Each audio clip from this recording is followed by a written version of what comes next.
If you use Yahoo Mail and want to save someone as a contact, this video will walk you through the fastest way to do it step by step.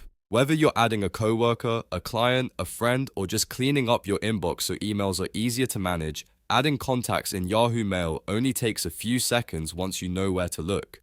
In this guide, I'll show you exactly how to add contacts to Yahoo Mail, and if this video helps, please hit the like button and subscribe for more simple tech tutorials just like this. Alright, let's jump right in. First, open Yahoo Mail and make sure you're signed in to the correct account. Once you're on the main Yahoo Mail screen, look to the top right corner of the page. You should see the contacts icon there.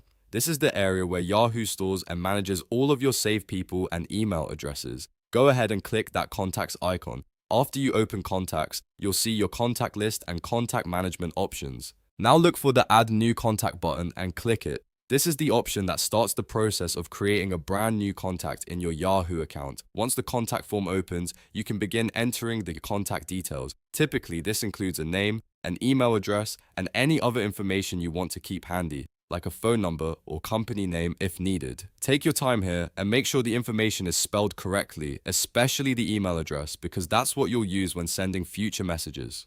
After you've filled in the details, scroll through the form if needed and double check everything before saving. This is a good habit because it helps avoid mistakes later when you're searching for the contact or emailing them from Yahoo Mail. When everything looks correct, click Save. Yahoo Mail will store the new contact in your account and the person will now be added to your contacts list. From that point on, it becomes much easier to find their address, send emails faster, and keep your inbox more organized. And that's it. You've now added a contact to Yahoo Mail. It's a simple process, but once you know it, it can save you a lot of time every day. If this tutorial helped you out, don't forget to like this video, subscribe to the channel, and turn on notifications so you never miss the next quick how-to guide. Thanks for watching, and I'll see you in the next one.